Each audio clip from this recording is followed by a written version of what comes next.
First of all, I want to start by thanking all of you for coming. This event was planned by the Managers Committee and the YPN Committee. My name is Louisa Sagaris. I am your chairperson for the Managers Committee. Matt Amato, sitting right here to my right, is my co-chair. Melissa Fogler, right here, is one of the co-chairs also for YPN. So thank you all for your participation and help in it. I want to take a moment to thank Barbara Beccarelli. Where are you, Barbara? Barbara's from Counselor's Title. Barbara is one of the affiliates that sponsored breakfast, and also we have Matt Victoria there at the end from American Financial Network. He's also one of our breakfast sponsors, and I want to just give a shout out to my dear friend and our president of our board, Colleen Camillo. Come on, Colleen. Scared to be recognized. And I can't do anything without thanking the wonderful staff that we have here at MORR. I mean, every single one of them. Come on, guys, you guys, come on, Marie, you guys, you don't realize what a pleasure it is to work with the members of this staff. They absolutely are the best. So what I'm going to start introducing the people that are on the panels. These people are your peers. They're brokers, owners, managers, agents, and they're each going to have a special topic that they're going to discuss. So I'm going to start with John Day. John, say a little bit about yourself. Good morning, everybody. My name is John Day. I'm the broker of Open Door Real Estate. I have been a licensed agent for 19 years, 15 years licensed as a broker. I was also the co-owner of Kaplan School of Real Estate. How many people have heard of that? For 6 years, until I was called up to the big leagues, you might say. I was actually recruited by Douglas Elliman in New York to come in there and train agents in Manhattan.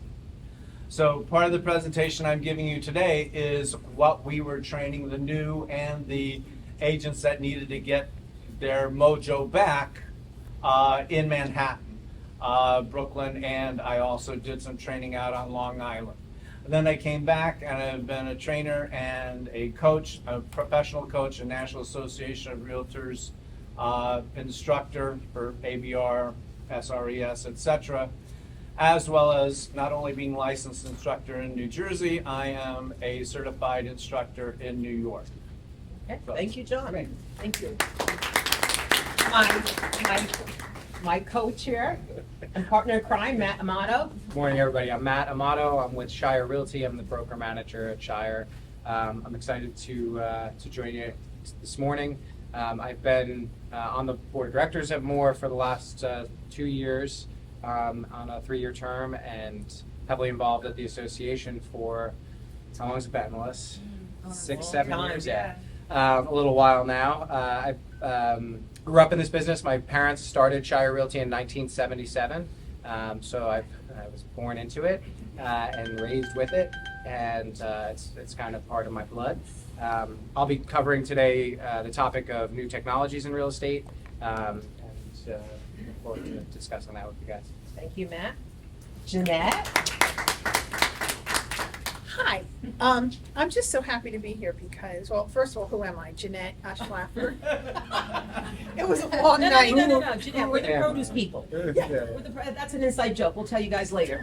We're the vegetable people. We'll tell you why later. So I apologize. I have a 150-pound Italian Mastiff with dementia and a bad hip.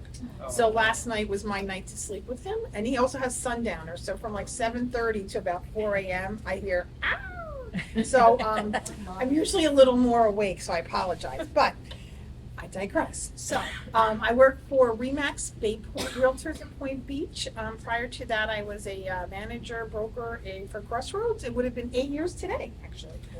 So I'm around a lot of people, and I do a lot of nonprofits. If anybody ever wants to hand out food, you're always welcome to come. I am the face of Pop the Trunk. And but in my days, I always hang up phones, or a lot of times I go, they need manners. So when this one came apart and they said, what do you want to do? I'm like, can I please teach manners? So that's my topic today. Thank you, Jeanette. Emily. Hi guys, my name is Anna Marie Talarico. This is my second year in real estate. I'm with Remax Revolution, our Ocean 6 group. I will be covering social media and like the importance of it, and yeah, that's it.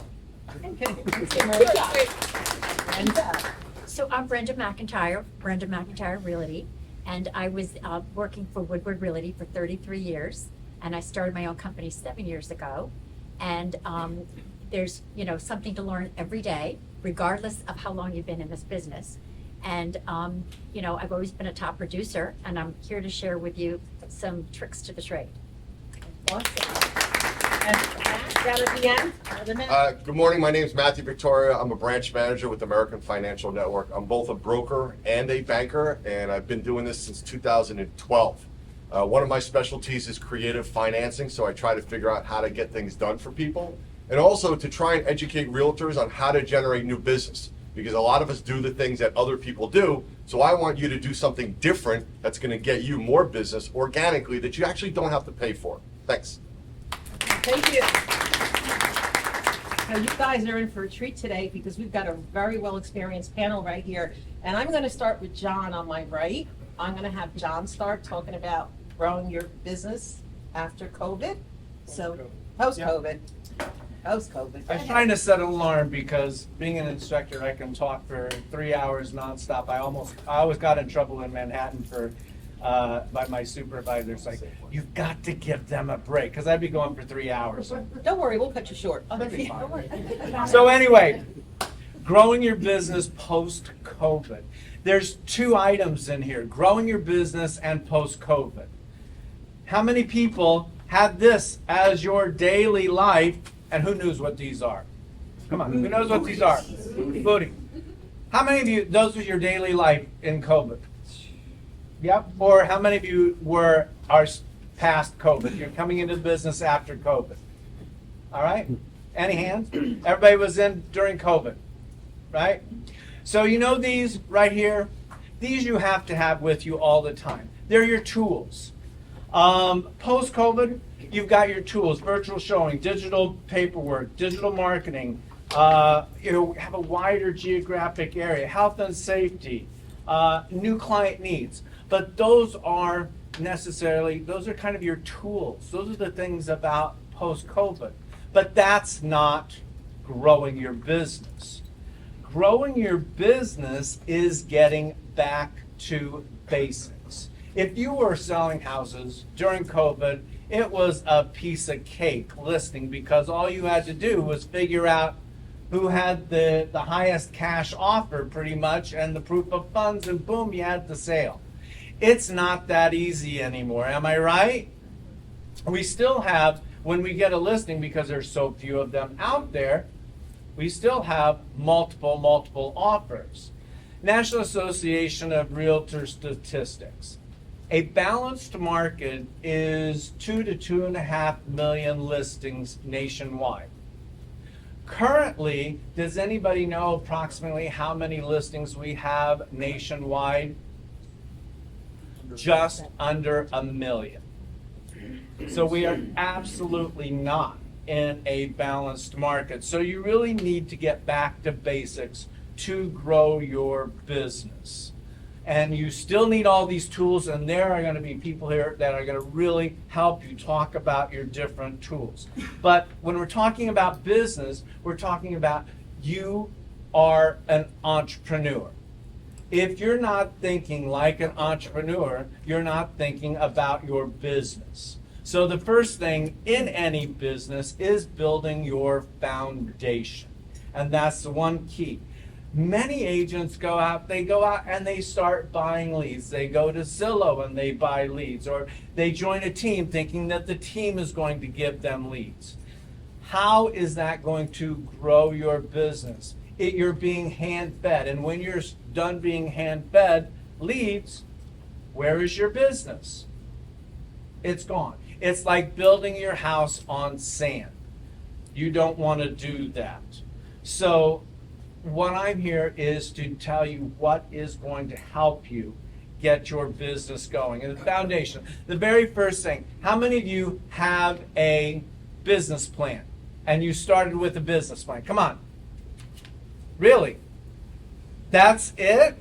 No business plans out there? Wow. All right, the first big foundation thing is actually having a business plan. Now, that business plan, make a budget and determine what you need to pay your household. Everybody, you've got to pay to keep the lights on in your house, feed your family. That's what you need to establish first. Now you need to establish how much money do you need for your business. Marketing, taxes, and what I call the utilities. It's like the car, the gas, the maintenance, the office supplies, the cell phone. Those are the utilities. You need to pay for those as well. So that goes into your budget. Now, what do you want to save for the future? Do you want to take a nice vacation? I do. And guess what was in my business plan from last year? To take a trip to Hawaii for my 30-year anniversary with my other half. And did I get it? Yep, I met it, I paid for it, and I'm not paying for it now because it was all set, paid for. But that's what I knew I needed to do during my business last year in order to make that happen. Plus, pay all my bills, and I still have savings. So, what are you saving for? Vacation, college, retirement? That goes in your business plan as well. And so now you have the bottom line figure. This is the money I need to make selling real estate. Maybe you have a spouse that's not in the business so they can contribute. So good, you can take that household account and split it in half. But you still need to pay for your business and you still need to bring in some money. So make sure you determine your income goal. Could be 80,000, could be 100,000, could be 150,000. What do you need to make? Then it's a very simple formula, and I have a worksheet that I work with all my agents.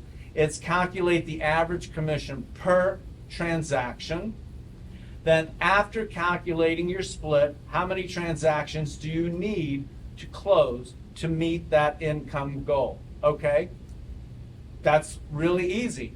I need this number of it may come out, I need 20 transactions. Okay, so what is the average number of contacts in order to close one transaction?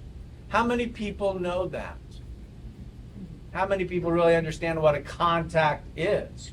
A contact is a conversation with someone about real estate. So the experienced agent needs 40 to 50 contacts to close one transaction. Those agents that are out there learning, have a little bit of experience, they're looking at like 80 contacts for one. Brand new agents, it scares agents when they see this, but they need 160 contacts in order to close one transaction. That's a lot. That's a lot of, as Louisa says, it's a lot of a 4-letter word that ends in K. Work. Thank you, Doc. Thank you, Louisa. So now you multiply the number of contacts by the number of transactions needed annually, divide it by 12, and then by 20 days. Is there 20 days in a month? No, there's 30, right? Who's out there going to work 7 days a week, 30 days a month? There's nobody doing that.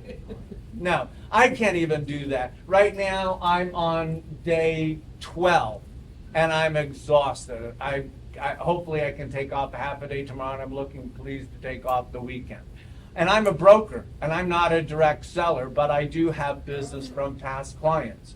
So divide that by 12. This is the number of contacts that you need each day in order to meet your income goal. It could be 8, 10, 12. How many people have 8 to 12 conversations with a contact every day, or at least 20 days a month? Do you have that? We got one back there, and I know you. No. That is something, that is a challenging thing to do, and there are multiple ways to do it, and I am going to talk about those ways. The next part of the foundation is having your goals set. How many people sat down before they started business or at the beginning of this year and wrote their goals out?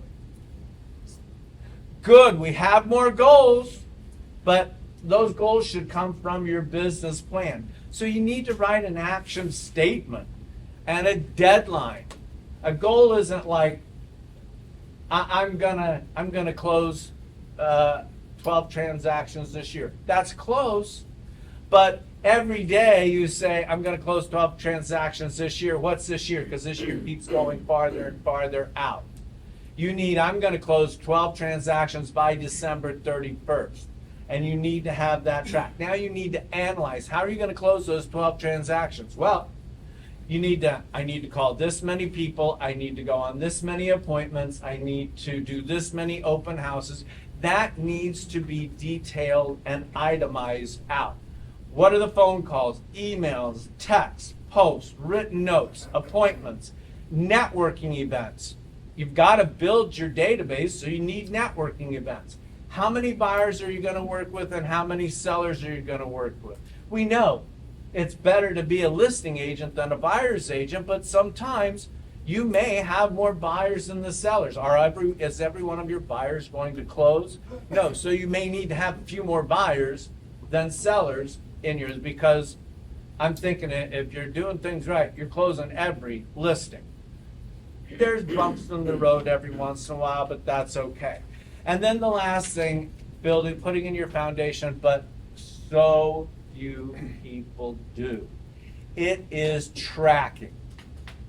Does anybody know what I mean by tracking, and who tracks every day? Who tracks once a week? Who's like sitting there thinking, what is tracking? That's okay, you can raise your hand because not a lot of people know. Tracking, you set a goal to do this. So you set a goal that I'm going to close 12 transactions. So every time you close a transaction, you're going to track that. But what did you do to get to that? You need to have 160 contacts in a month. So do you have a box where you're clicking off how many contacts you made that month? If you like, wow, I did a lot of business this month. I taught this in Manhattan. I stood before the agents. I was like, okay, because they were in a 7-week course. How many of you did your tracking for this week? How many clients did you contact? And I look at their paper and they don't have anything written down. Oh, John, I called a lot of people this week. I talked to a lot of people. Oh, really? Okay, great. Let's look at your cell phone. Pull it out. Yeah. So, pulled out. Let's go through it. And we went through it. I did a lot, John. 8. That's how many you contacted this week. What was your goal? Our goal was 25 in a week. I kind of tacked it a lot. It was 8. 8. How much business is that going to get you? You may be lucky and hitting on the right one. So, you know what? One of the things I like to talk about, and one of the easiest things for you to remember, and if you've got notes, write this down. Every day, why don't you make sure and do a handful of business? It's really easy to remember, a handful of business. 5 telephone contacts or conversations every day. All right? And this can be with your sphere of influence. It could be with somebody that you don't know. 5 telephone conversations every day. 4 email messages. Now these are to different people every day. 4 text. We're going 4 text, 3 email messages every day. 2 social media posts.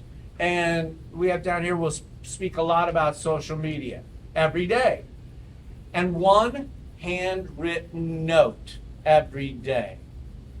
Now that's where people fall, oh, what do I say? What do I say? It's like, it's a simple card. How many of you people have gotten a nice card in the mail?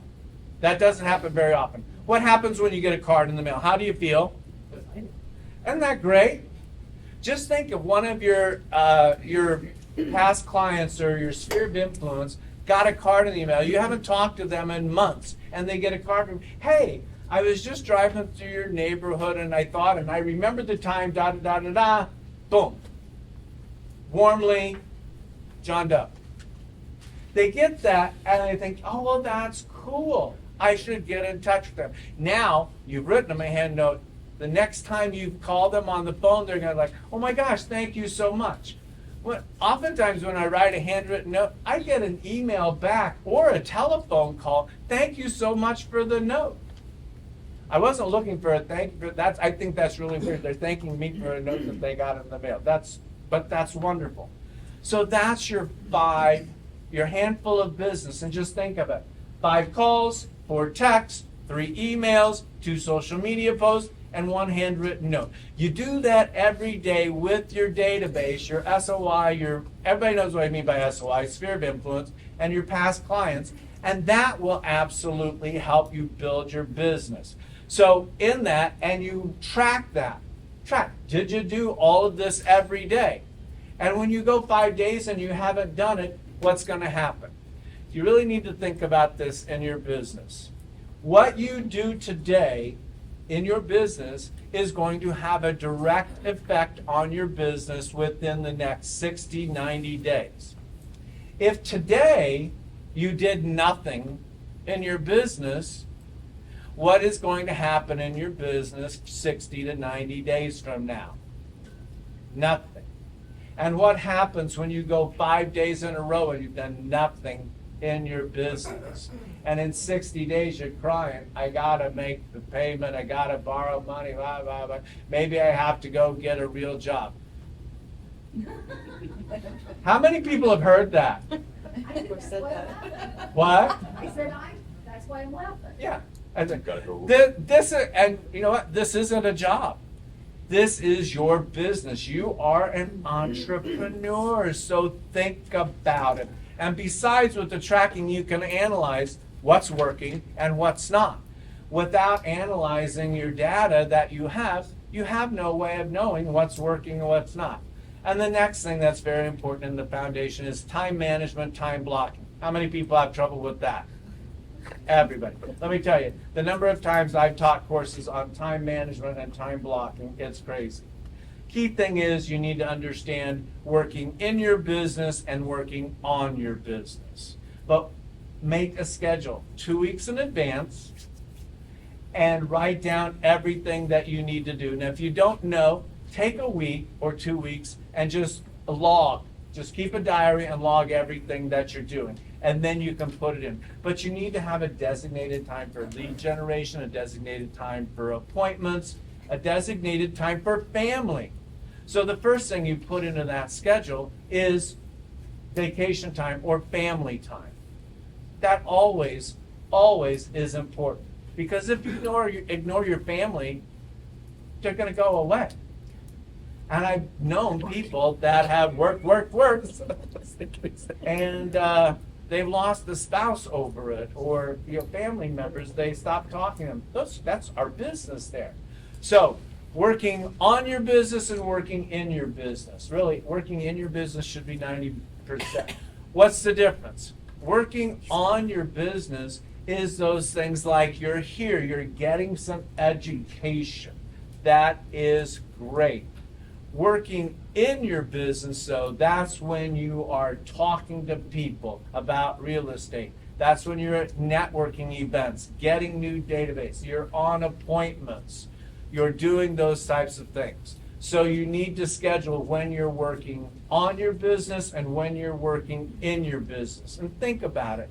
Truly, 90% of your time should be spent working on your business. Because if you're out there thinking that, oh, I need to learn all this first, you're never going to get started. You need to learn while you earn.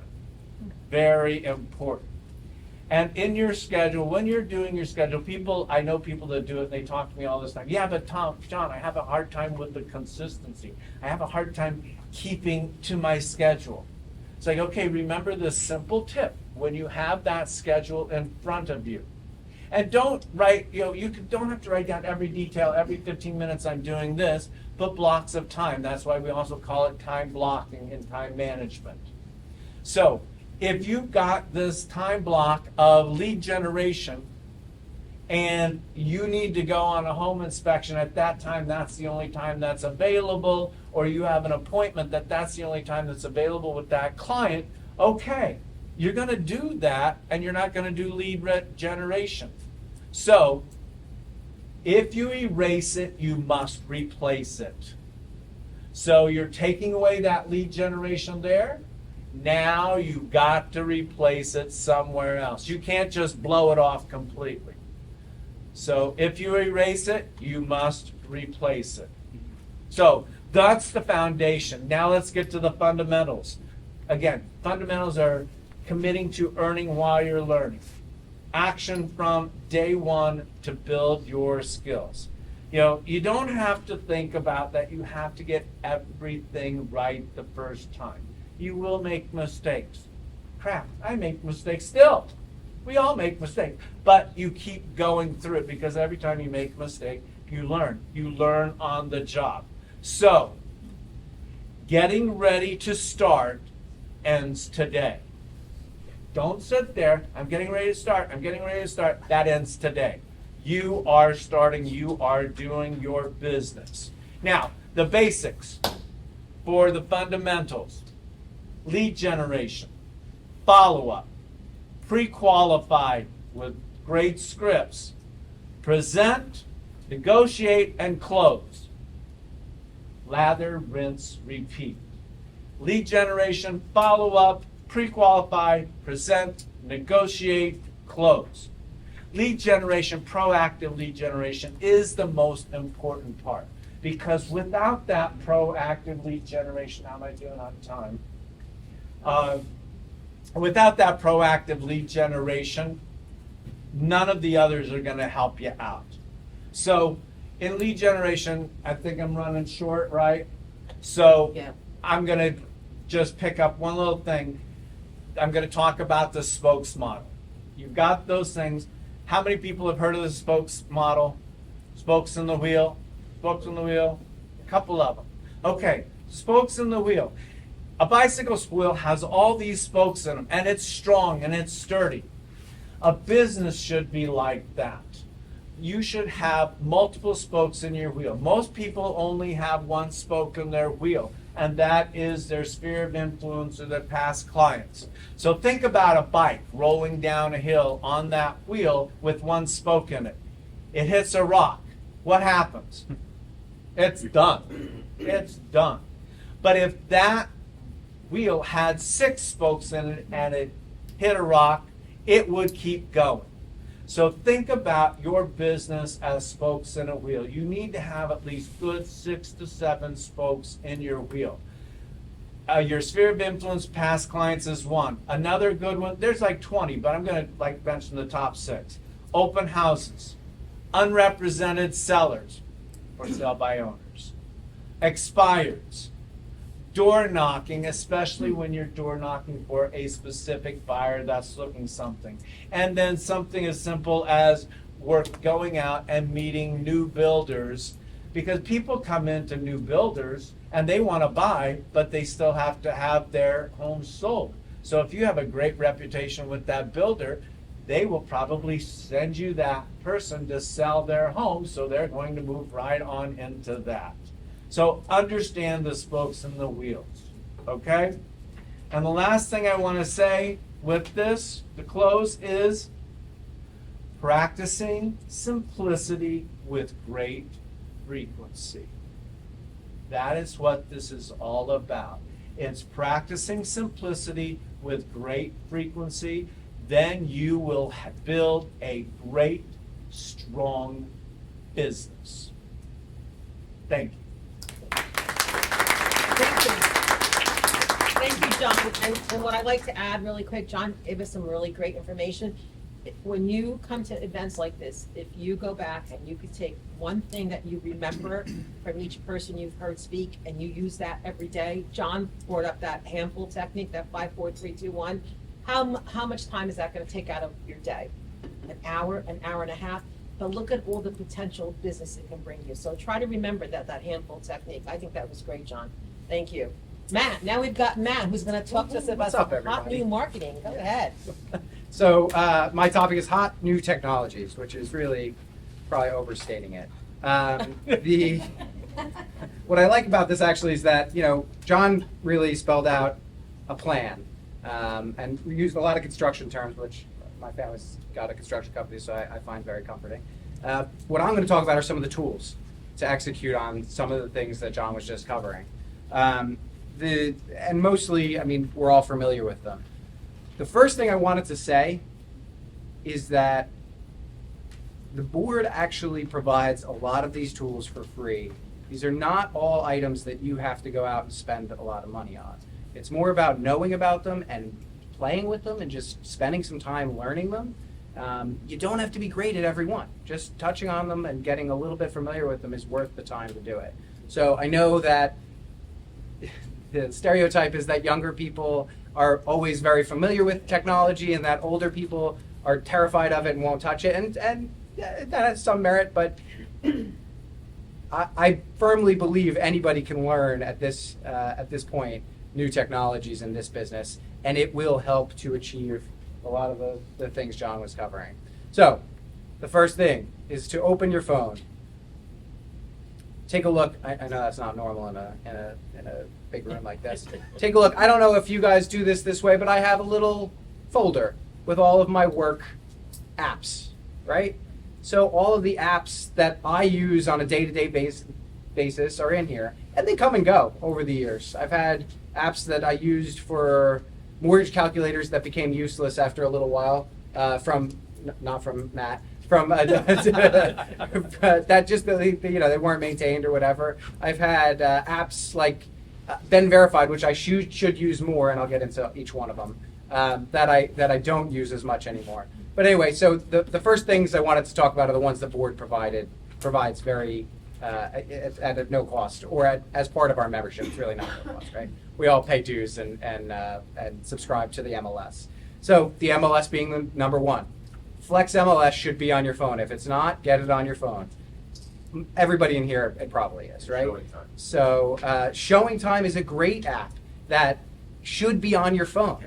And honestly, I used Showing Time without having it on my phone for years. And by the way, this is a discussion, so just shout.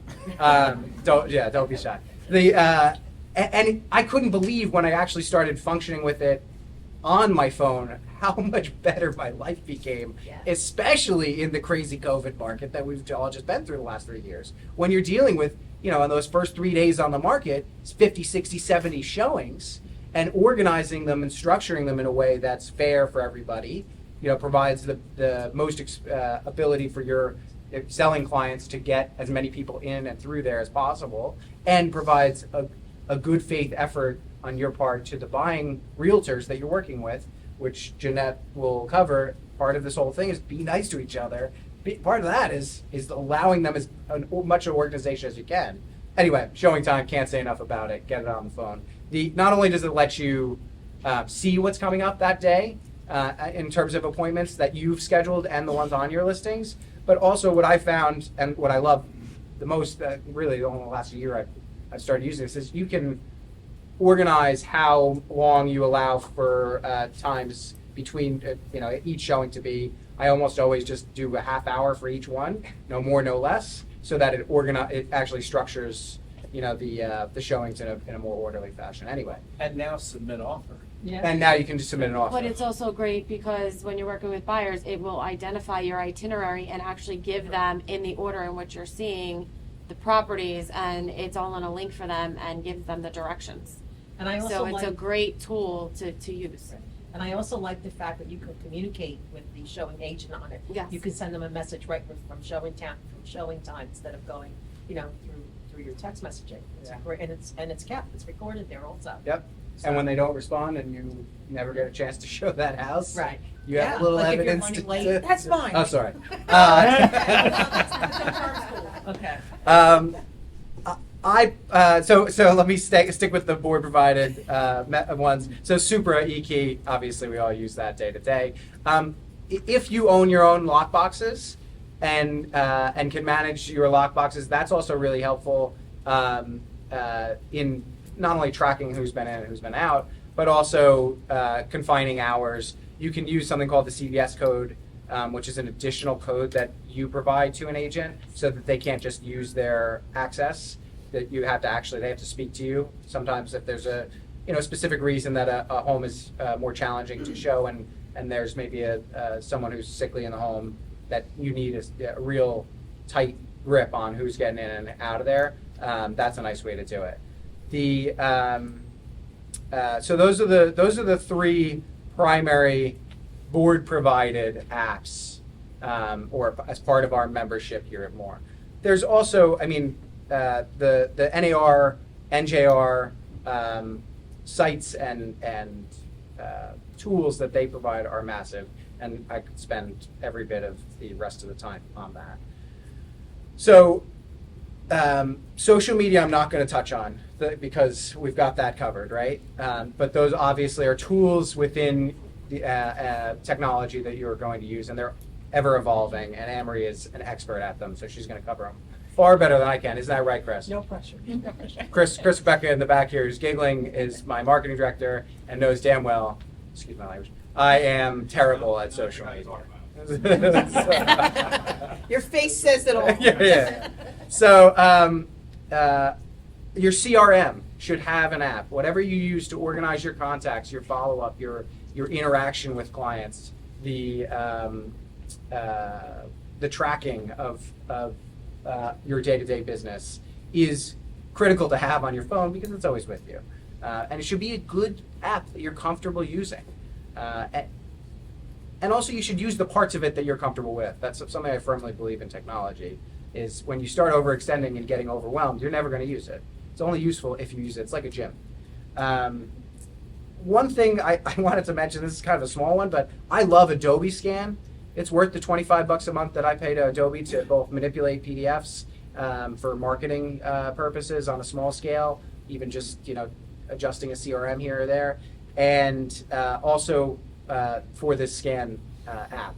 It allows you to scan full documents in great quality. So I might get a seller's disclosure a day after it's already been on the market because my seller wanted to go through it and really take their time. I can just grab it, and I'm on the run that day. I can't get back to the office. Scan page by page. It comes out as good as if I had run it through the scanner at the office. And then I can post it right up online. So onto the MLS in the document section. So using that, I think, is critical. Aside from that, again, this is my own apps. I have all of the distribution site apps. So I'm talking Realtor.com, Zillow, Trulia, and I like to, and actually even competitive, brokerage sites, because I like to see how they're framed and what they're doing. The last piece before I get to the big elephant in the room is document organization. So whether that's iDrive from Google or Dropbox. Thank you. That's exactly what I was thinking of. That's a critical piece to have so that you can organize and access files remotely on the go, as well as when you're in your office from the computer easily. The elephant in the room that I speak of, give me one sec, is, everybody probably knows it. Go ahead and say it, somebody. Chat. There you go. Chat. It's AI. So, Or Bard. well, I spent a little time just asking some questions that would be useful here. So let's hear what ChatGPT has to say about itself and its purpose in real estate. So can you give me a good overview of AI uses in real estate, in the real estate profession? Certainly. Artificial intelligence has found various applications of the real estate profession, enhancing efficiency and providing decision-making processes. Here are some key uses in real estate. It literally lists 8 of them in 30 seconds back at me. The first one, and the first couple are the most important in my experience. Property search and recommendations. AR power platforms analyze vast amounts of real estate data. This is one that's going to happen in the background. You're not going to see this as much. This is handled by if you're at a larger brokerage, buy a Remax back office, Coldwell Banker back office, or even more commonly, a Zillow or a Realtor.com, those search platforms, because they're monetizing that, right? So they have a lot of money to throw at it and spend the money on the AI data and algorithms. The price estimation, same thing. But we have a lot of sources now for price estimation that are automated, and I love that, frankly. You know, I used to hate Zestimate. I used to just badmouth it all the time when people would bring it up. I don't anymore. I say it's a great point of reference among many, because then I can go into Realist and check its estimated value. I can go into RPR, which is another tool provided at no cost from the National Association. By the way, I'm going to throw a bunch of names, so at the end of this, if you have questions on one specific one, I'll be here, we can And Matt, talk. Can I just add something Yeah. for all, because I saw some faces, when Matt's talking about the chat GPT, the artificial intelligence, the board is having a class here, I forget if it's virtual or That's right. live, next That's right, Thursday, it's a week from today at 11 o'clock. The flyer's outside, you can pick it up, but there is a class if you want to learn more about it. Does anybody know, is it live or virtual? Ken, do you remember? I believe it's live. Is it live? Yeah, 11 o'clock here next week. I'll grab the flyers and bring Yeah. them in so that we'll have them up here at the end.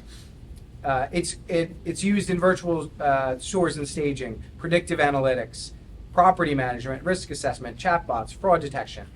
These are all great uses for it. I thought was very funny, and actually it's what I'm going to close on. The biggest use of it is not actually named by itself. It's phenomenal at starting you off on getting a property description or creating a marketing piece. You want to you sit down and you want to send a old school postcard out or post a little descriptive note on social media. Starting that is the hardest part. If you ask a question, it will respond in a way that really does inspire a whole train of thought and can be used as a starting point to grow from. It should not be used by copying and pasting and not reading it or checking it. It is often incorrect. It is flawed. It is not it's not going to take over real estate or any other industry in its current form or ever, really, for real estate. And so that is really the closing thought I just wanted to have, is that it's a great tool, but make sure you still use your own brain, because true intelligence is still far and away better than artificial intelligence. And rare. So, And True ChatGPT intelligence is rare. ended collecting data in 2021. oh yeah. Yeah, which it tells you on every. And some things Right. have everything you changed. ask. BARD, though, is up to date. Yeah. Matt, when is that class? The flyer's in front of you. So June 14th, which is next Wednesday? Thursday. Thursday? Wednesday. 12 to Oh, it's 1, Wednesday? 12:30 to 1 is lunch. 1 p.m. to 2 p.m. is the class. It is in person. $10 for non-members, free for all. Women's Council, sorry. It's a Women's Council of Realtors event. So $10 for non-members. So unless you're on the Women's Council, it would be $10. Still well worth it, I think. Thank you. And that's Deb Henderson is going to be speaking. Does anybody have any questions? Not a lot of questions today. Matt, you There's a mentioned. question back there. And for those of you who don't know, on Showing Time, another great feature is that you sync your calendar to Showing Time too. So you can show all of any appointments that you have from like listings that other people are showing your listings, you can have it go right onto your calendar. Yeah. Great feature. There's in 15 minutes, I couldn't possibly cover even one of those apps. So, and I don't even use all of the functions in a lot of these. Every day I learn something new in them. But being willing to access them and use them is the biggest hurdle. So, any other questions at all on? You mentioned Ben Verified. Ben Verified. Ben Verified. What's that? I've So, never heard of that. I did. I just briefly. Sorry, I jumped over it. Ben Verified is a safety app basically. It's a way for a person to check on the realness and potential risk of someone they're meeting. We meet a lot of people off the internet. It's something that we all need to take very seriously, and the leadership team at MORR has made a big push over the last several years to make sure that we all are aware and taking best practices seriously. Ben Verify is just one of those tools to do it. There's others out there, but it's a quick background check system for minimum data. You could put in a phone number; it'll tell you who that phone number belongs to, and what their social media history is, where their addresses are. Basically, it's a tool to make sure that what someone is telling you that you might be meeting off the internet matches what we can, check on, and that they seem to be who they are, or who they say they are. Do you all know about this on your e-key, the alert button? I was just gonna say that, Yeah. Jeanette. You go, girl. So, it's pretty cool. You have to set it up on a desktop. You can't set it up on your phone. But what it does is if you use your lockbox to enter a property, I always keep this in my hand anyway, but keep this part open. And now you have to set up with somebody that is gonna actually have their phone also, because if you get into a problem, you can just, I set my poor daughter all the time, so I'm not gonna do it. But, so you hit this, and you predetermine what you want your message to say to the person who's gonna receive it. So, mine should say I have fat fingers and ignore this, but, typically, you'll say, please call the police, or because maybe you're not in a spot where you could actually talk to the person if it's a scary thing. And because you've gone in through your lockbox and you have your location set, it will tell the police exactly where you are. So it's pretty cool, and they have no idea, because literally it's just that simple. You just push the button and it doesn't say, it just sends quietly in the background. It's like your little secret guardian angel back there. So, and it's free, and it's a service that's here, and you should use it. Now, if you use a combo, it's not gonna help you because it doesn't know where you are. You have to go through a regular. Sorry. Thanks, Jim. Oh, that's awesome. Thank you. Jeanette, would you like to And start? now it's your turn anyway. The moment you've been waiting for. So, I have 5 kids, and they are known for being very polite because it's something that just makes me crazy. When I was a manager, I would teach everyone the same thing, and you can go to anybody, and they all say it.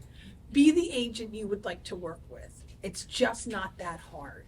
And it's not our job to school other agents. You could help another agent, but again, it falls right back to it. Like, as an example, say if somebody has a listing and you're reading and it says, single family, and it's an adult community. Maybe they've never done an adult community. Maybe they weren't trained properly on how to do it. Well, it's gonna take you 30 seconds to pick up the phone and go, hey, not getting any calls? Let me tell you why. Just flip it and it's done. What did it cost you? Nothing. But first of all, it was the right thing to do. But secondly, maybe a year from now, there's going to be 3 people all hammering over the same one, and they're going to say, "Oh, I remember you. You were nice to me. Let me be nice to you in return." So it's always the right thing to do. But just a couple of my little pet peeves, and again, feel free to jump in. Return a phone call. Answer the phone, return a text message. I bought my car that I have now for the technology. Well, plus it's cool looking, but I bought it for the technology because we only have so many hours in the day, and we have to use them to make money, but we also have to use them to do the right thing. So my phone and my car do a lot of my work for me. I can be driving and just say, send a text message. I don't have to get a ticket to do it. I can just say it. Sometimes my text messages sound like I was drinking, but at least they know that I tried. So, they're...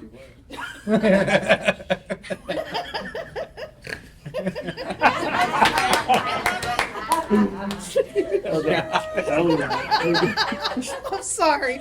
So, we're off.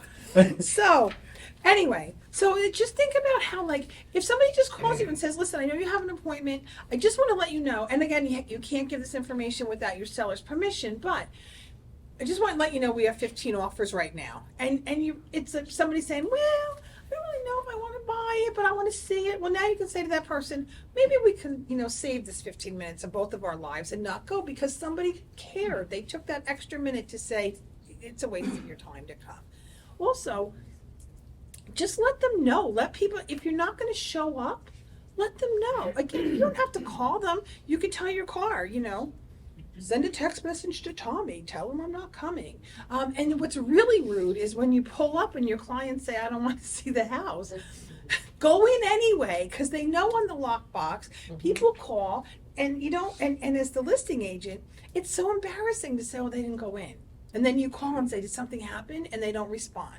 Like, anyone that's dated knows, ghosting is bad, but in real estate, ghosting is unacceptable. Like, just don't, right, it really is unprofessional. And then when you're there, yes, you want to look and you want to see things in the house for closet and stuff, but you don't need to go in the refrigerator. You don't need to look at their things, and certainly don't talk about the people or the house. Like, don't, just, it all goes back. Your whole life is the golden rule. Like, your whole life. I have one of my kids has, he's on the spectrum, and so we have to really explain things to him. So he's learning how to drive, which was scary, and he goes, all right, I said, all right, listen, you know everything now.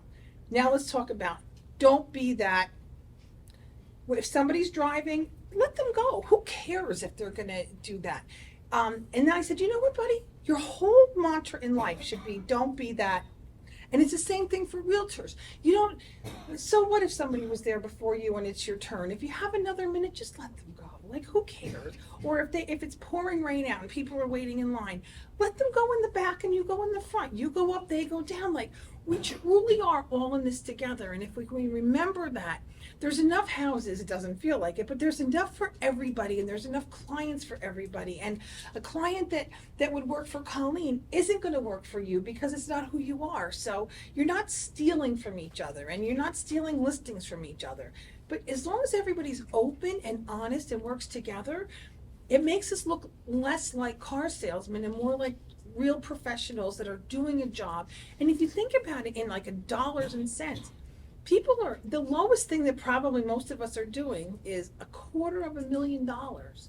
And then you're up to a half and a 3/4. That's a lot of money. And people have to realize, like, we have to all work together. And if we all work together and we're all professionals, it makes it so much easier. You don't dread anything. Like, and I get excited now. Like, even you guys on the board, like, be nice to these people. They deserve your niceness, and nice makes nice. So I have some notes here.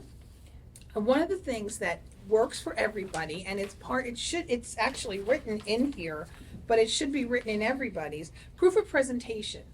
The board has it's easy, we don't have to reinvent it. When you have a listing appointment, another thing is, if you manage everyone's expectations and every level of it, you're never gonna have a problem. So on a listing appointment, if you tell your people, listen, we don't know how many deals we're gonna get, we're hoping we're gonna get multiple. If we do get multiple, when you accept your contract and you sign it, at that exact moment, you're also gonna send a proof of presentation to every person who didn't get it. I'll fill it all out, you just have to e-sign it or however sign it.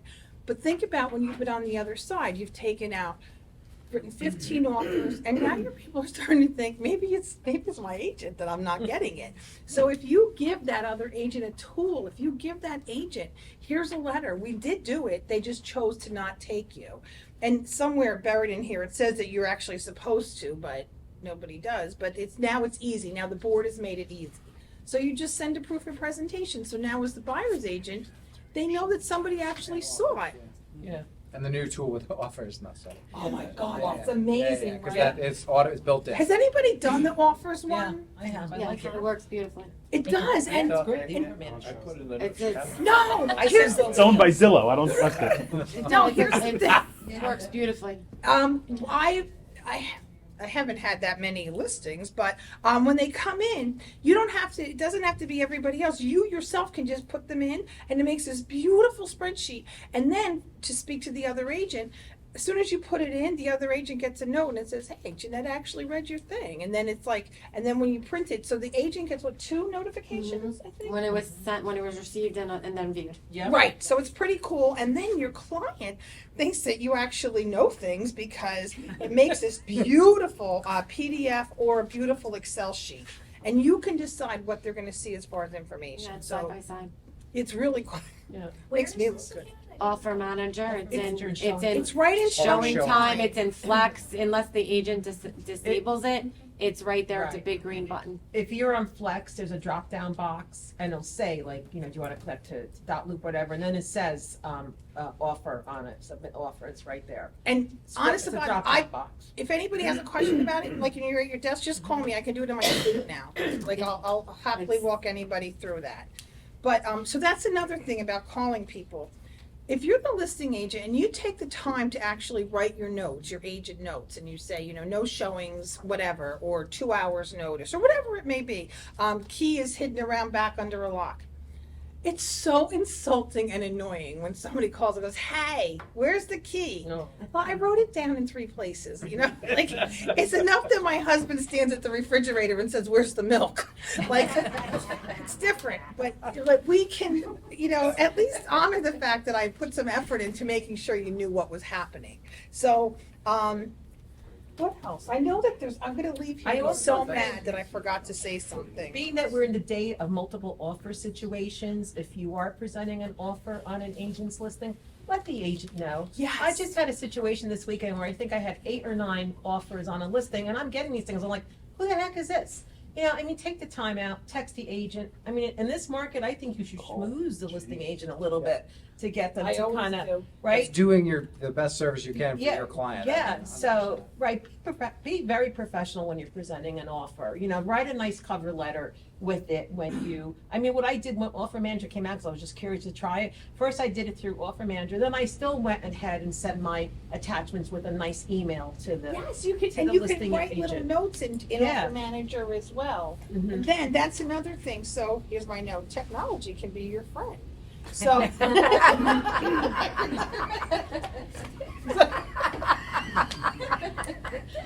So, You see what I put up with all the time? This you have to deal with all the time. I'm surprised they let There us is sit no next to better each human other. being than the So, I was excited when I learned this. I'm sure 98% of the people in here know about this, but did you know that you can, in your text messages, you can make little replies? So instead of like having to reinvent your wheel every time, like you could just type in TT or whatever. Like if I type in SI, it makes a signature. So if you have things, potential spam, no thank you. Text Um, replace. That's it. What's it called? Text Text replace. replacement. Yes, thank you. So if you have a question, you call Tommy and he will show you how to do it. What's your cell phone? It's I think under settings, guys. Text replace. That's under settings. Oh, it's under settings. settings, Thank you. general. So if you just go in there, now you have no excuse. Because sometimes we don't even know if people know that we called. Like, do they even, is their phone broken? So I have one, for my kids and for agents, because I would always say, listen, if you're on fire, I will stop what I'm doing, but I like to give whoever I'm with the attention that they deserve. So if I just type in TT, it says, is everything okay? Can I call you back in 2 minutes? And then they know that at least I saw it, but if it is a problem, call me right back and I'll take care of it. So if you can set up a bunch of those, then for me, the hard part is remembering what the secret codes were, so I don't send the wrong thing Start out. with But the initials of the first 2 words. Like, for example, I have one that says, may I please show your listing at, so it's M-I, may I. And then for my signature page, I have my initials, like Louisa Sagaris, I have the whole thing. Remax Revolution, the Sagaris group in my email. So I just do the first 2. I do SI for signature for that. Right, but I put my initials, so I know it's my name I'm typing in, little text how your phone automatically, you can send them a text message if you're talking, but if I'm running late, OMW, on my way, you know what I mean? So I just do because I will never remember what I did. It's hard enough to remember the first few words. I think that works out. That's brilliant. So, and it See, makes everybody you- thinks I'm quiet. No, I think you're a genius. Well, You're It's in settings under text, Text replacement. text replacement. And guys, let me just say something else. If there's anything that you're hearing here today and you would like to be educated more on it, please let us know.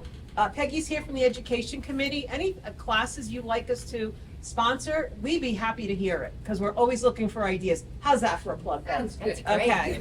Yes, please let us know. This is what we're here for, to help you guys and educate all of us. Another one too is if you're calling somebody like a potential client or listing or something like that and they don't answer, just send them a quick text saying, hey, this is Matt, I was just calling you about this, because a lot of times we get inundated with calls, so we don't get back to them. Or people don't follow up, or some people don't, the people that aren't sales, they don't answer their phone if it's a number they don't know.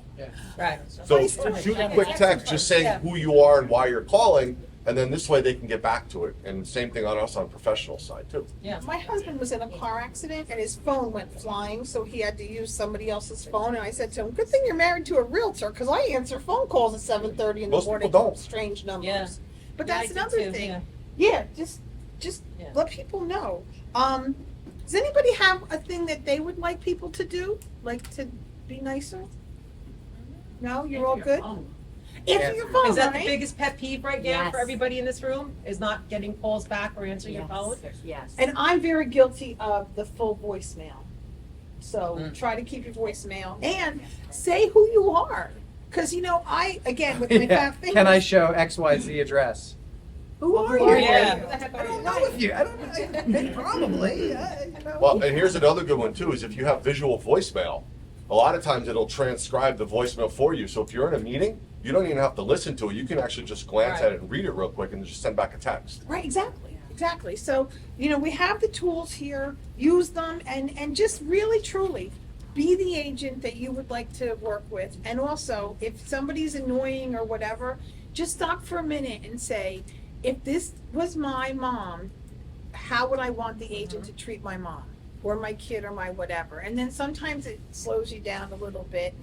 And it's not our job to educate the other agents. You know, just if they're being a jerk, well then okay, let them be a jerk, take a deep breath and move along. But don't get into a fight. Yes, ma'am. You know, when you have when you're a realtor doing an open house for other realtors and you're chatting with someone and other people come in and acknowledge everyone who walks in.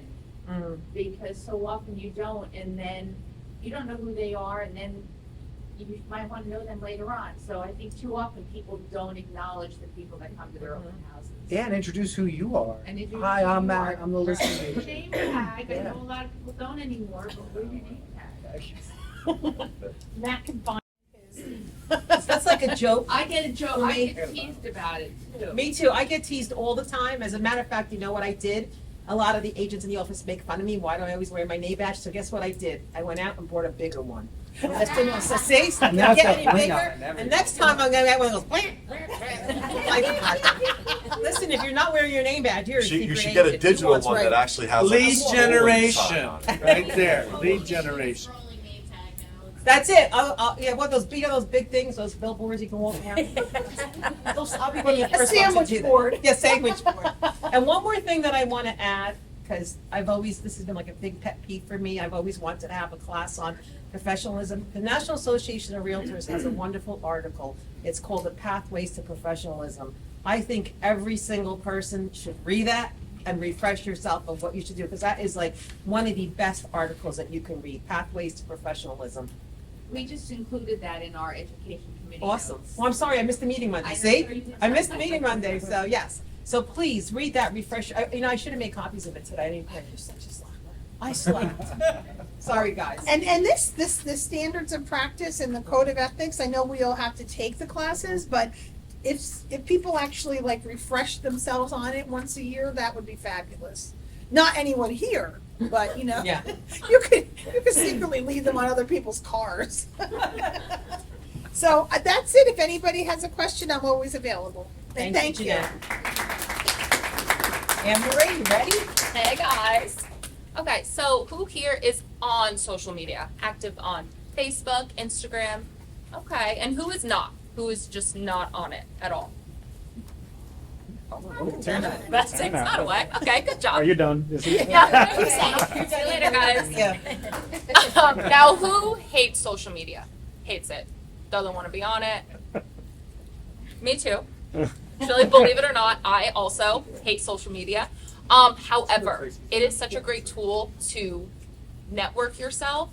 And if you think about like everyone's just always on their phones, they're always scrolling through Instagram, through Facebook. If you need a reference on something, unless you have an awesome team like us, if you need something, we just go to our team. But if you're looking for a painter, you're looking for a dog groomer, you're looking for restaurant recommendations, you go to Facebook. Anyone whose favorite restaurant in Monmouth County, and people will tell you, and people love answering and love communicating because that's how we communicate with everyone in this era.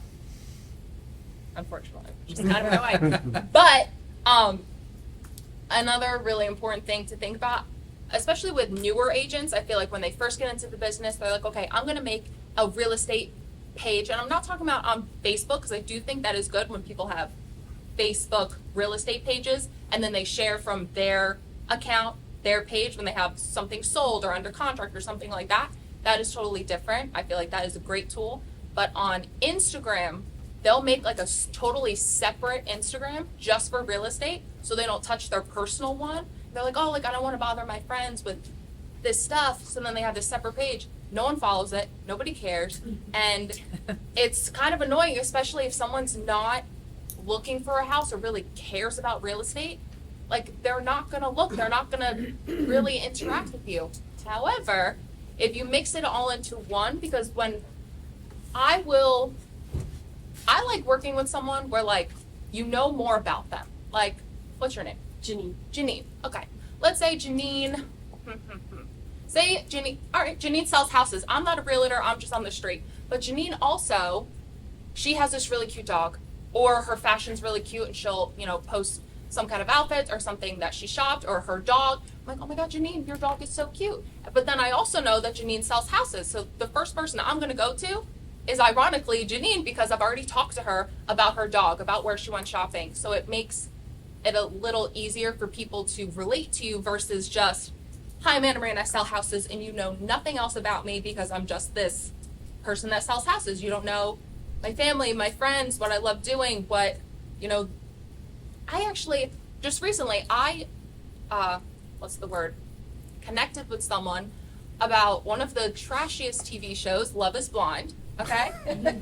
Okay, that was our first, real conversation, and I just listed her house.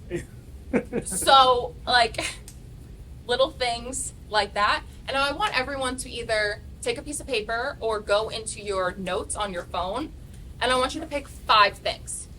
Because when it comes to, especially being active on social media, you want to not just post real estate or not just post one thing, but 5 things, because then people can relate to one of those things. Like, my 5 things are real estate, my dogs, working out, family and friends, and then I just threw in humor, and that could be, I don't know, memes or reels that are just funny, or call it miscellaneous type things. So pick your 5 things, or maybe for someone it could be your significant other, sports teams, what's another hobby? Fashion. Watches, Sailing. food, camera eats first. Camera eats first. Camera eats first. All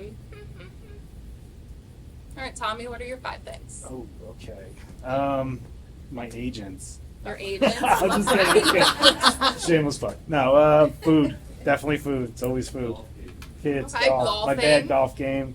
Chicago Bears. That's it. But say Tommy posts something about, actually no, you're,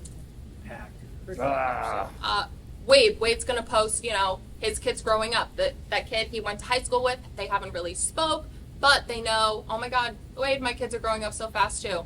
And then it comes to, we're gonna call him Craig. Craig needs to list his house. Hey, I was just, I was talking to Wade. I know he's in real estate. We just connected over this thing. I'm gonna call him. So don't dismiss social media entirely, especially if you're not a huge fan of it, because that's just where everybody goes, and it is what it is. I think especially for newer agents, Ben, coming on to, stop it, you're the next rookie of the year. So with newer agents, especially when you first start, people don't really know. You're new. They're not going to go with you. You think, okay, I'm going to go with, my family and friends, and I'm going to have this great business because I know so many people. No, you're not. No, you're not. Unless maybe you will. But the odds are slim until they start seeing that you're busy, you're doing things, and that you build up that experience. They start, again, seeing that you've done stuff, you're learning stuff, you're totally immersed in it. Then they're going to go with you. Especially even me, for instance, this is my 2nd year. So my family and my friends, they're seeing, how active I am with it. They see I'm totally immersed in it, and now they're starting to call me. They're starting to ask questions. I just closed on a house for my other friend. It speaks volume that they see what you're doing, and then they start to trust you a bit more, especially after seeing what you have done. But don't get discouraged, even if you haven't done anything just yet, because slowly but surely, or even posting, certain kind of experiences that you've had, or what's going on with the mortgage rates, or, a funny thing that just happened, Actually, I have a funny story for you, Oh, but geez. it's kind of Being here, not here. hosting here. Yeah, we should all post about being here now. Yeah, we should. You should. True. Like, I You met could this also really talk cool about girl. situations, like if you see other agents in your office that closed something that was like really difficult or had like an interesting problem that people can relate to, you can share that too. Yeah. You know, That's like- big. That's big too. And even networking with different agents. I can't tell you how many times like I'll see an agent post like a coming soon, and then I get to get on the phone with my client like, hey, you know, my friend, I saw that she posted. It's not on the MLS. It's not anywhere. She's not even in my office. But I know that this house is coming on the market, and we are the first technically to know about it. And that also speaks volume to your clients. They're like, okay, like this isn't even on the market yet, and she knows about it. So like how I know about it, it doesn't matter. I saw it on Facebook. But it doesn't matter. I just had a conversation and I know. Now I use Canva. It's CANVA. I paid for a year. It's $100. And if you go onto my Facebook or my Instagram, you will see it's very, I like to kind of like play around with it, but the templates are very simple to just add your own pictures and add your information to. So highly recommend that. Again, $100 for the whole year, and it's definitely worth it versus just, I think I'm like a little elaborate. I think it doesn't even have to be that elaborate, but I like playing around with it, showing some variety and just making it fun versus like the same picture every single time with just a different house. That's just my thing. There's a free version of Canva too. Right? There to is a start free off. version. There is a free version. But you don't get as much out But of it's it. very limited. Yeah, but to start off, It is to try it out. limited. Canva's very user friendly too. It's It's extremely really scary at the beginning, but if you just play around with practice, Mhm. Oh, for because sure. I was like scared of it, I wouldn't use it, and I started practicing with it. Now I love using it. And it's both phone or Yes, you can do it on your Either or. mobile thing. Now, when it comes to like reels and different kind of, what was I talking about reels? Oh, earlier. I don't know how to do it. Yeah, I'll- Yeah, and Brenda too, right? yeah. If you have any kind of questions about that, I'm not a expert as far as Instagram and how to, you know, I probably know more than I think. However, if you have any specific questions, just let me know and I'll definitely help you out there. The one thing I just want to mention before we get off the topic is just make sure any postings that you're doing and accounts that you create are conforming with the Real Estate Commission's rules on advertising for realtors. So you have to make sure that your account is linked to your brokerage and that brokerage contact information is easily accessible on those posts. And if you're sharing another, you have to put courtesy of that brokerage. You can't just share. Don't just share or steal pictures, which has happened to me very Ask them recently. permission. You need to conform with that. Marie in the back can tell us more. Come on, Marie.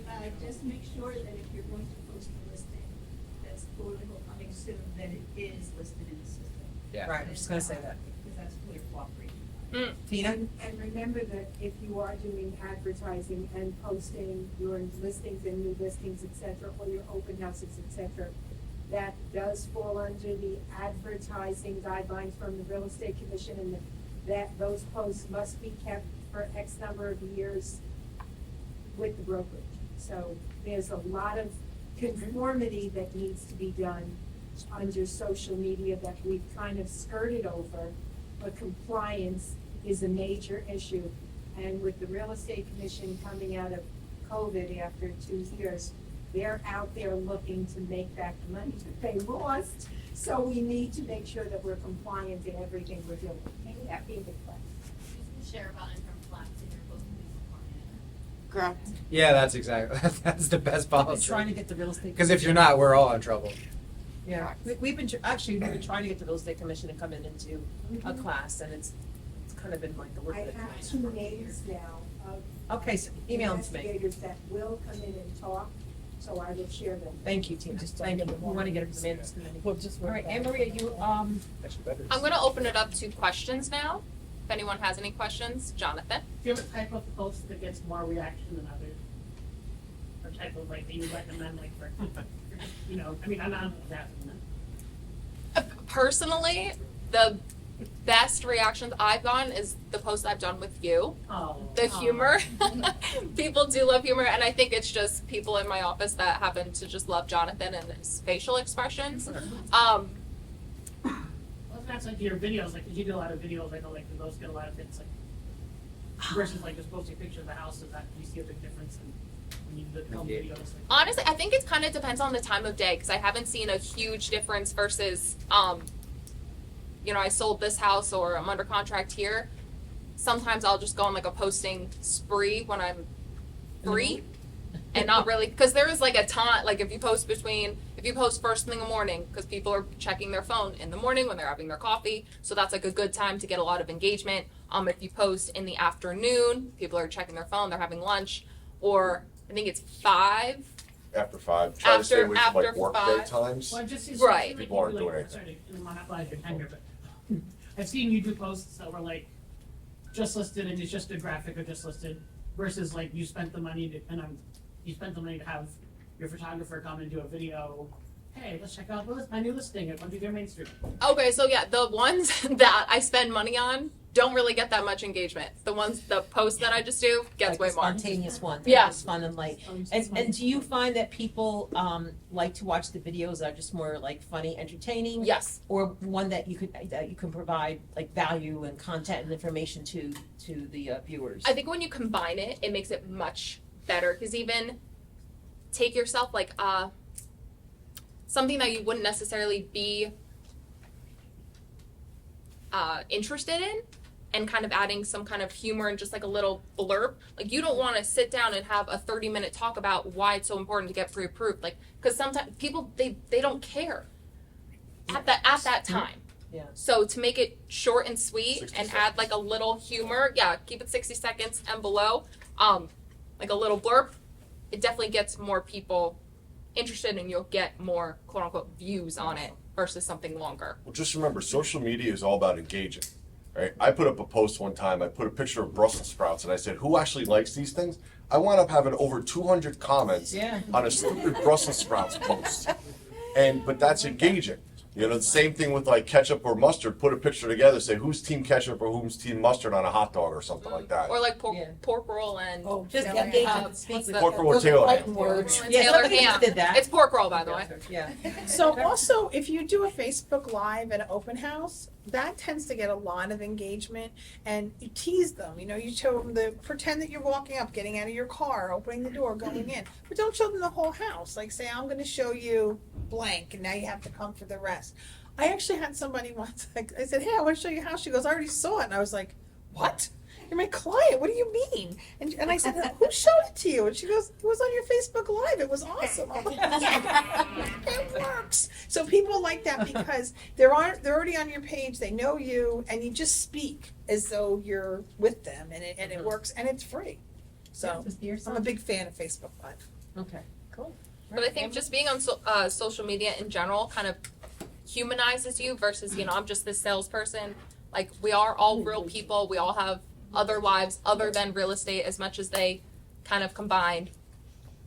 But I Be think, social and be people.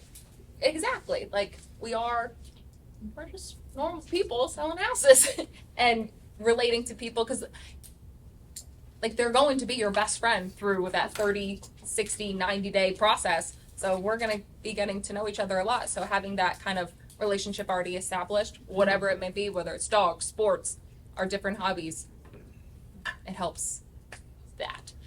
Any other questions? No, thank you, Anne Marie. Thank you, guys. We have two more panelists. I'm gonna try to get us out of here by quarter after 11. All right, is that okay? Anybody wanna just stand up and shake a little bit and do exercise? No? We're good? Okay. All right, Brenda. So I've been in the business for 40 years, and I can tell you that the change in the business has absolutely gone from 360 degrees. But the one thing that has never changed is service. And I can tell you that my success is all about service. Ray Katina 40 years ago told me, "Brenda, if you want to be great, not good, you've got to give great service." And I'm telling you guys, that has been my MO. So, and because of that, I get referrals. And 90% of my business is referrals, and I did 55 million last year. So, Stop my heart. no. But I'm telling you, there's no shortcuts. Technology's great. You all have to know it. You got to grow with it. because it's the new world. But if you give better service, great service, you will be great. And that's what you want. I mean, if you're in this business and you don't love it, then now walk out the door. You've got to love it, because rejection, you've got to learn how to deal with it. Yesterday, I said to someone in my office, "What's the one thing you learned from me in 5 years?" She said, "Brenda, I don't want to tell you this, but we have a white couch in my office. And when you get rejected, you go sit on that couch for 20 minutes, you lick your wounds, and you get up, and you dust yourself off, and you get going." She goes, "That saved my business, because everybody gets rejection. Everybody. What about the time when you think you're getting a listing, and you drive by 3 days later, and you see another agency sign there? You want to like, what the hell?" Right? So it happens to all of us. There's nobody that has a personalization of success. Not one of us. But we do have service that we can give better than anybody else. So listen, just recently, I lost a listing. I mean, it happens to, right? And the person I lost it to, I said to myself, "Woo! Take your medication, because you're in for a ride." Because we all know each other. We all know each other's businesses. I mean, and it's true. And sure enough, I see the lady at the supermarket, and she goes, "Oh my God, I made such a mistake." You know what? Never undermine anybody. Never say you should have, could have, would have. Never say that. Just say good luck to you. Be always kind. It will come back. And they will refer you to their friend. And their friend, I'm telling you, that speaks volumes. So I'm telling you guys, there's no shortcuts. It's service. Don't wait for them to call you if you have a listing for feedback. You call them. Be proactive. Don't wait for them to say, "Well, what are we going to do now? The thing's not selling." Call them up. Address the issue. Say, "You know what? It's a lovely home. It's a little dated. We all know that, right? Don't, this is their home. They've loved their home. And you can be kind about it." I got also another thing. Bigger is not better. You have to go to a company that suits your needs. If you are a small business person and you need hand holding and you're in a big fish, big pond there, you got to change it up. Fit your needs, fit your style. I was with Gloria Woodward for 33 years. I got calls all the time from other companies. Gloria Woodward was a hand holder. I learned so much from that woman. It was amazing. I had enough to do my own business. So now I'm hand holding. But what we don't want are bedwetters. Do you know bedwetters? Okay. So we don't want them. We want people who want to learn. We don't want people who are going to hook onto us like life support, right? So you got to have people working in your team or in your company who you're going to learn from. We all learn from each other. We all bring something to the table. Another thing is very important is knowledge is power. Don't just expect to go on these Facebooks and Instagram when you see something coming out and you see somebody's Facebook. Drive by, get in there, go to open houses. I know that's the old world charm and old school. Do it. I'm telling you, go to as many open houses as you can. If you see a sign and you're 5 minutes late for something, run in that house. You need to know it. Because when you go to a cocktail party or you go to the supermarket and someone said, "Have you seen the house and love it?" And you haven't, you look like a jerk. They don't even care. They need to know that you are an information of knowledge. And saying you saw it online is not as good as saying, I was in there on Wednesday and I toured it. It was spectacular. I loved the fireplace in the master bedroom. Well, yeah, and exactly. talk about something specific. And that's for new agents especially. You'll meet big agents that are listing big homes. They'll love to have you there. They want a successful broker's open house. You're welcome at those things. Do that. That's well worth it. And another thing, which is really crazy, but we are in a team, we're all in the same umbrella. We are all under the real estate. What we're supposed to be doing is, really servicing our listings. So if there's another agency that you don't particularly care for because they're jerks, it doesn't matter what you think. Don't ever personalize this. We are doing a business for that seller. So that seller needs to optimize his maximum dollars and with the best terms. That's our job. So I don't care if you don't like Uncle Louie, who just brought you an offer. Uncle Louie has the buyer. That's all you have to worry about. Don't worry about it. Do not personalize this business. You personalize it and you're gonna lose. It's true. Applaud you. Well, it's true. Let's see what else I can say. Oh, another thing. Listening is power. Diarrhea of the mouth is bad. And there are many realtors that have diarrhea of the mouth. They don't care about your life. People want to talk about themselves. Let them connect to you. Let you find, like she said, found a common ground. That is the key. No one cares. You have 2 sons. Who cares? They care about their story. And everyone has a story. But you need to listen to it. And you need to connect to it somehow. Because if they know that you've connected to them on a personal level, you have them in the back of your hand forever. Forever. And, it's great when you sell a house 30 years ago and they come back to you because they're going to downsize. That's a wonderful thing. Okay, let's talk about how we connect.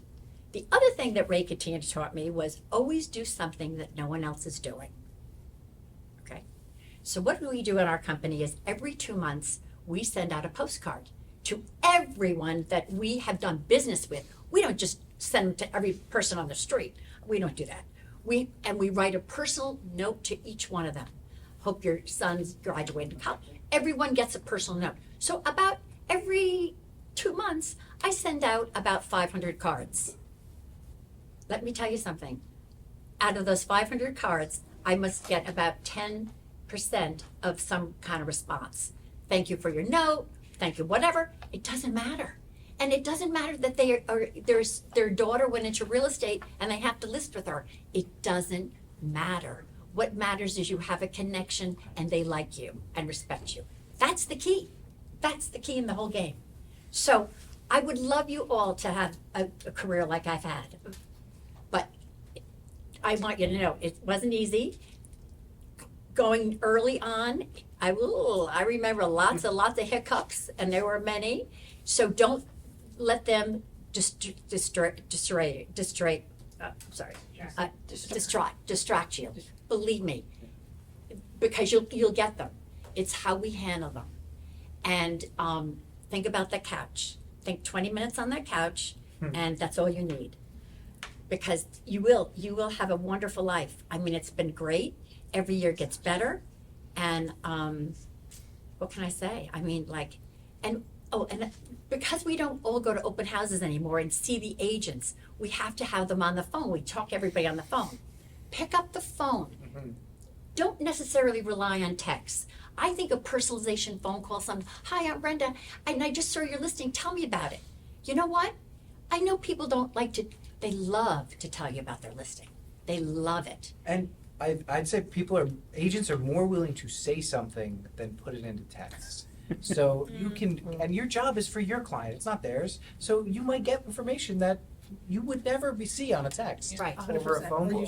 Here's an observation as an outsider, because I'm not a realtor. A lot of realtors may wind up taking another realtor's offer because of the business they've done before or the reputation of that agent.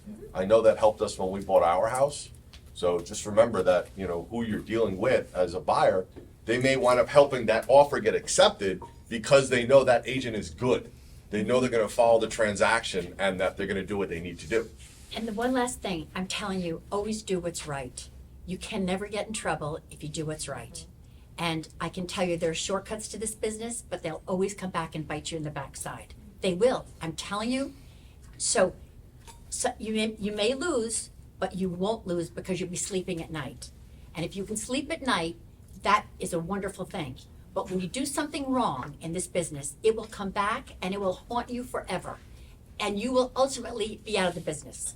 I can remember early on, there was a realtor, and this is before we had sellers, agents and buyers agents. And the woman would get on the phone and the realtor would say to me, just bring an offer. This guy's dying to sell his house. I thought to myself, whoa, she just left that guy and she's saying that, whoa. Do you know, in 3 years she was out of the business. So you can't undermine who hires you. Always remember, they are paying us to be their messenger and to be their spokesman. And we better do it positively, even if the house is a wreck. It doesn't matter. There's something fine in. Oh, and remember that if the house is a wreck, have some courage to speak to them and say and suggest they get a cleaning lady, because it's in their best interest. And that's our job, to get them to maximize their dollars. Don't be afraid to speak up. I see people all the time showing these houses like, what? What are we doing here, right? Why isn't that agent speaking up? Because they're afraid, they have no confidence, they have no courage. You've got to be a spokesman for your people. You've got to do that.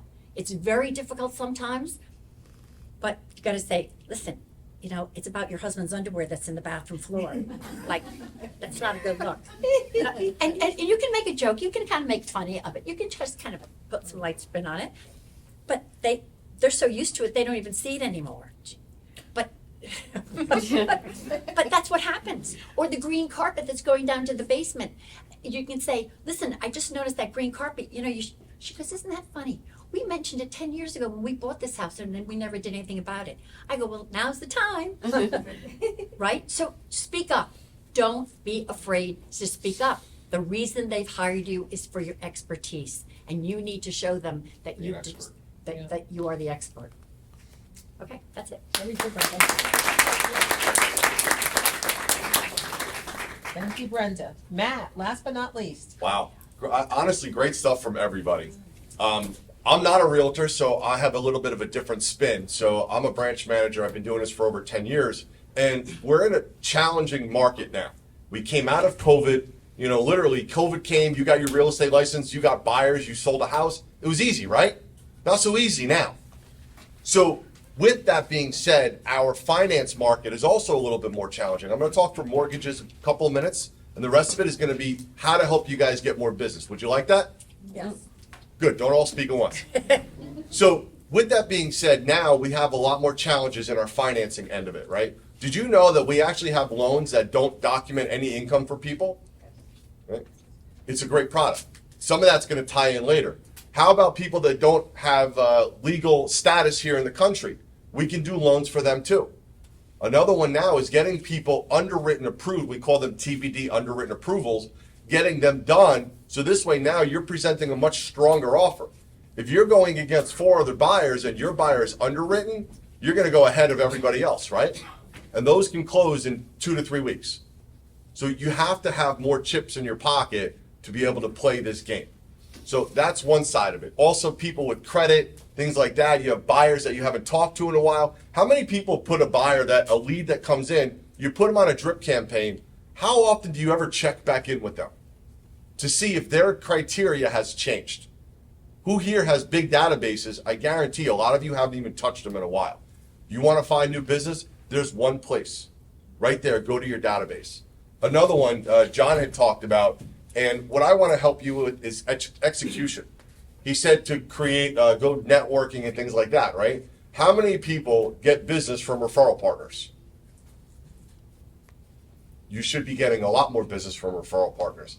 So here are some of here are the 3 top professions to generate new business from for a realtor: financial planner, CPA, and attorneys. How many people are getting business from attorneys? So a lot of times, I teach classes, and one of the classes is called Extreme Leads, which John actually I taught for his office. So when I ask what's the best attorney for realtors to get business from, most people say real estate attorney. Right. Real estate attorney, remember, real estate attorney gets their business from you. Right? So there's actually 5 types of attorneys that you can generate new business from. Okay? Divorce attorneys, estate attorneys, bankruptcy attorneys, probate attorneys, and short sale attorneys. How many of you are getting introduced to attorneys? We have somebody in this room right now that can actually introduce you to attorneys. Barbara, put your hand up. Did you know that title people go to attorneys to get business? You've got a great source right there. How many of you have title people that you deal with? Have they ever introduced you to an attorney? Have you ever asked them to introduce you to an attorney? No. You know who also likes attorneys? Financial planners. They want estate attorneys. I have 2 transactions right now from a bankruptcy attorney. I had another one from an estate attorney. They're something that are overlooked by people. So when you meet an attorney, a lot of times we don't know what to say to them, right? You give somebody a referral, you just give it to them. We have to teach them how to give us referrals. And I train, when I work with realtors, I train them to do the same thing, right? You may just give them my card and say, here's Matt, give him a call, right? And people are gonna do the same thing for you, right? Karen, hey, here's Karen's number, give her a call. I like to do introductions with people. And when I meet new referral partners, I want to train them on how to give me a referral. Don't just give them my card. Teach them. Hey, listen, I'm going to do business with you because this is what I'm looking for. Tell them what you're looking for. Estate attorneys, you need that business. Here's another great connector. How many of you know people that work in funeral parlors? Do you know who funeral parlor people network with? No. Well, yes. Estate attorneys. A funeral director can give out referrals to estate attorneys. So who do you need? Estate attorneys. So create a connection with somebody who runs a funeral parlor. Hey, listen, I'm looking for estate attorneys. Well, this is what I can do for you. I can introduce you to people as well. Maybe you have estate attorneys you can introduce them to. And by the way, a couple of great places to find these people. Your client. How many of you have clients that have estate attorneys, financial planners? Any of you guys have clients that are getting divorced? Right? Why don't you ask your client to introduce you to their divorce attorney? Ask your client to introduce you to their financial planner. CPAs. CPAs are another great one, right? What's the best tax deduction we can have? It ain't kids because they cost too much. Appreciation. It's a house. So where do accountants see a house? On their tax returns. So if they see that they don't own a home, you have to now train your CPA to recognize that opportunity. Hey, listen, this is what I'm looking for. I'm looking for 3 things. I'm looking for people that don't own homes. I want an introduction to them. So you train them on how to do the introduction. Hey, listen, I'm going to introduce you to Karen. She's a great realtor. You may not be ready to buy a house yet, but she can help get you ready for when you are ready to buy a home. So now that's a warm introduction. It's better than buying a lead on Zillow or Realtor.com because now you got a warm introduction, right? The second thing you're looking for a CPA is you're looking for people with major life changes. Because what does a major life change usually indicate within 6 to 24 months? A change in real estate. They get divorced, they have a baby, they get a huge promotion, they get engaged. All of those are major life changes. So when you train your CPA to recognize that opportunity, now you're going to be able to get that referral from them. And the third thing is people with a lot of money. Because what can they do with that? Invest in real estate, right? So those are the people that the opportunities you want to train your referral partners to recognize and now kick over to you. Another one is contractors. How many of you guys deal with contractors on a regular basis? Give referrals to contractors. How many of them have given referrals back to you? So when a contractor goes into somebody's house and they want to do painting, windows, a kitchen, moldings, maybe carpet, what could that be an indicator of? They're getting ready to list their house, right? They haven't talked to anybody yet. Your contractor doesn't recognize that as an opportunity yet because you never taught him. Contractors are not the best business people, let's just face it, right? But if you actually took a few minutes to train your contractor, say, hey, listen, this is what I'm looking for. When you go into somebody's house and they're looking to do all these cosmetic changes, I want you to ask them, why are they doing this now? Because they'll tell them, but if they don't ask, they won't tell, right? So this is what you're going to teach them to say. Hey, okay, that's great. By the way, have you talked to a realtor yet? No, I haven't. I have a great realtor. Why don't I introduce you to my agent? And this way they can advise you as to what to do for the least amount of money that will get you the biggest return when you sell. You think that might work? Because you can introduce your contractor to people. You can bring them into your office for a lunch and learn. You can introduce them to other agents. You can introduce them for your work on your houses that you're going to be doing for people. But if you train him on what to look for, because a lot of these guys do estimates all the time and they never ask that question. So really it's about training somebody to recognize an opportunity for you. Your estate attorneys, your bankruptcy attorneys, your CPAs, your financial planners. When somebody wants to think about buying a house, one of the first people they talk to is a financial planner. Because they can borrow money out of their 401ks, or they're asking them, how do I get this money? So if you talk to your financial planner and you train them to recognize the opportunities for you, you can wind up generating so much business and you don't even have to pay for it. Has anyone ever read the book, The 7 Levels of Communication? It's a great book. It was actually written by a realtor. And his goal was to be the #1 agent in his office organically without spending money. The #1 agent did billboards, mailers, all of these other things that he spent money on. He actually did it organically, and some of it was this.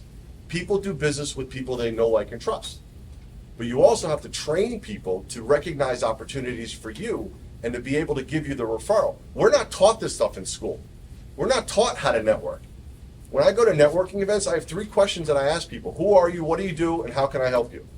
Just like they were saying before, people love talking about themselves. We are our business. So you have to make sure that you're helping other people to recognize opportunities. How many of you have clients that are self-employed? Have you ever asked your client what they do and how you can help grow their business? If you have somebody that's an electrician, maybe they want to meet contractors. Maybe you can introduce them to a contractor. If they're a contractor, maybe they want to meet an architect. You might know an architect. If you belong to a chamber, that's another great place to be able to introduce people and meet people. So these are some of the things that I wanted to throw out there for people. And if you say, how do I meet attorneys? Well, Facebook is great for some of this, right? You can go into a Facebook group in your town and say, hey, I'm looking to introduce to my client to a new divorce attorney. Who do you have? How many people do you think are going to chime in on that and say, I got one, meet this one, this one, this one. Now you have 10 to 20 responses of attorneys that you can connect with and say, hey, somebody said that you were great. I'd love to set up a meeting with you and find out how we can help grow each other's business.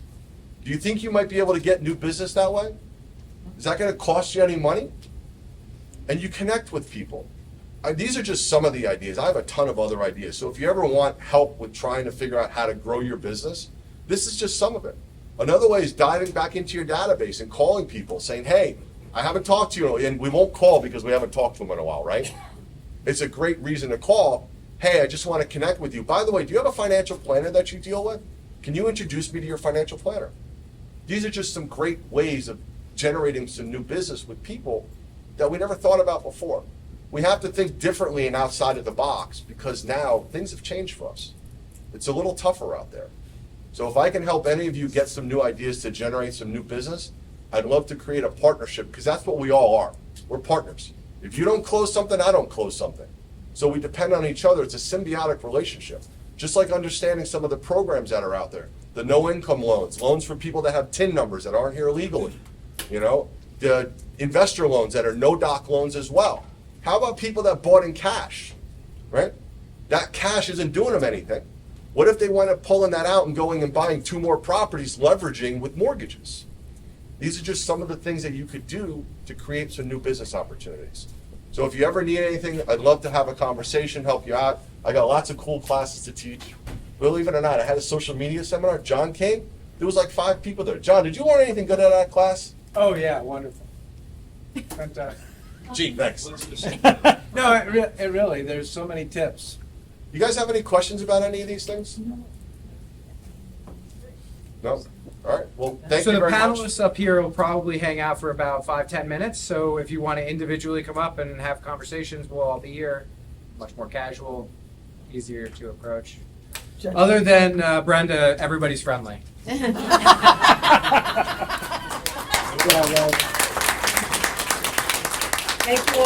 you all for coming.